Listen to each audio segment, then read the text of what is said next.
ကလာပါခင်ဗျာကိစ္စချက်စီဖုတ်ဘောရှိုးကနေပြောပြန်လဲပြောကြိုဆိုလိုက်ရပါခင်ဗျာဒီနေ့မှာတော့ကျွန်တော်တို့ချက်စီအသေးရဲ့အပြောင်းအရွှေ့လေးကိုဆွေးနွေးတက်ပြပါခင်ဗျာကျွန်တော်တို့ချက်စီအပြောင်းအရွှေ့လေးက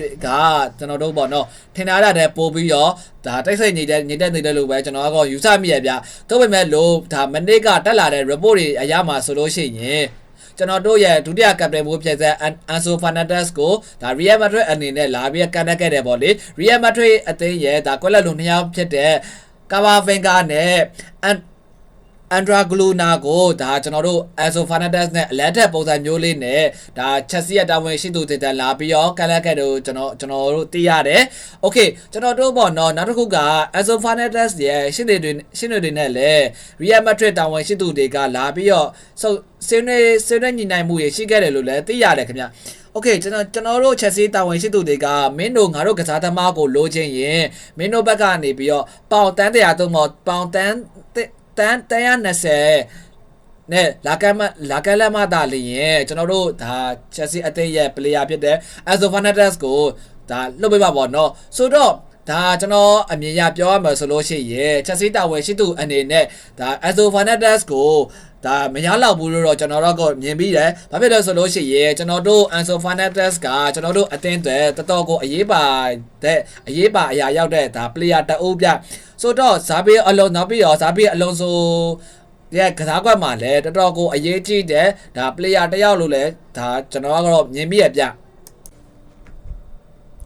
ကိုကျွန်တော်တို့ Andre Gluna နဲ့ပတ်သက်တဲ့အကြောင်းအရာလေးကိုဆွေးနွေးအရင်ဆုံးဆွေးနွေးတက်ရအောင်ခင်ဗျAndre Gluna ဒီ Real Madrid မှာ attacker midfielder တယောက်ဖြစ်တယ်ခင်ဗျသူက Real မှာလည်းကစားနိုင်တယ်သူအိုးလိုက်ဖြစ်တယ်ဒီမှာသူကဘောက်ကွန်ထရိုလာတွေအရင်ကောင်းတယ် through pass တွေအရင်မိုက်တယ်နောက်ပြီးတော့ long shot တွေ free kick တွေနောက်ပြီး creativity တွေလည်းဒါအရင်ကိုကောင်းတဲ့ player တအိုးပြဆိုပေမဲ့လို့ဒါခုဂလူနာရဲ့အသက်က22နှစ်ပဲရှိတယ်အသက်အရွယ်ငယ်သေးရဆိုပေမဲ့လို့ဒါအတွေ့အကြုံဘိုင်းရလဲဒါဘာမှပြောစရာမရှိလောက်အောင်ဒါတကယ်ကိုကောင်းမွန်တဲ့ကစားသမားတစ်ယောက်ပြဒါပေမဲ့လို့ဒါဂလူနာက injury မိထားတဲ့တမိုင်းလေးတော့ရှိတယ်ပြဆိုပေမဲ့လို့ဒါကဂလူနာဒီကျွန်တော်တို့ပေါ့နော်ဒါ injury pro မိတဲ့ကစားသမားမျိုးတော့မဟုတ်ဘူးပြကဲနောက်တစ်ယောက်ကျွန်တော်တို့ဆက်ပြီးတော့ဆွေးနွေးပေးမယ်အကြောင်းအရာလေးကCamavinga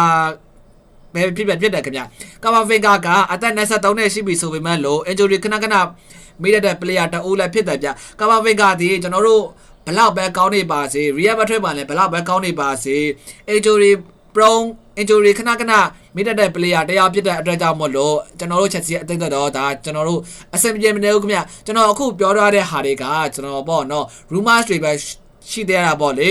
ဒါပေမဲ့အခုကျွန်တော်ဆွေးနွေးခဲ့တဲ့အရာတွေကလည်းဒါတိကျပြတိကျပြောလို့ရပြီလို့တော့ပြောလို့မရသေးဘူးခင်ဗျအခုကျွန်တော်တို့ Chelsea အသင်းကနောက်ထပ် Sporting Lisbon အသင်းရဲ့အသက်19နှစ်အရွယ်ပဲရှိသေးတဲ့ right wing မှာကစားနိုင်တဲ့ Giovanni Guinda ဖြစ်တယ်ဗျ Giovanni Guinda ကအသက်ငယ်တဲ့ဆိုပေမဲ့လို့တကယ်ကောင်းတဲ့ကစားသမားတစ်ယောက်ဗျကျွန်တော်တခုဆိုရင်ဒါပေါ့ဒါကပေါ့လေကျွန်တော်တို့ဒါ Premier League မှာသူကအဆင်ပြေမလားလို့ပဲကျွန်တော်ကတခုတစ်ချက်ပဲစိုးရင်ပြီးရခင်ဗျ Okay ကျွန်တော်တို့နောက်ဆုံးတစ်ယောက်ကတော့ He will go ပြသွားတဲ့ဒါ Stratford ကနေပြောင်းလာတဲ့အထောက်တိုက်စစ်မှု Emeka လေးဖြစ်ပါတယ်ခင်ဗျ Emeka ကအသက်ကအခုက23နှစ်ရှိပြီဗျဆိုတော့ကျွန်တော်တို့ Chelsea အသင်းအနေနဲ့ Emeka ကိုခေါ်လိုက်တာက long term plan အရာဒါခေါ်လိုက်တာတော့ကျွန်တော်ကတော့မပြောတတ်ဘူးခင်ဗျဒါအဲ့လိုမျိုးလည်းဖြစ်နိုင်တာပေါ့လေဆိုတော့ကျွန်တော်တို့ Chelsea အသင်းအနေနဲ့ခုနွေရာသီအပြောင်းအရွှေ့မှာတော့ဘာမှထူးထူးခြားခြားအလောက်ခက်တော့တိတ်တော့မရှိဘူးခင်ဗျ Ansu Fernandes တဲ့တကူတာလေရင်ကျွန်တော်တို့ဒါ hot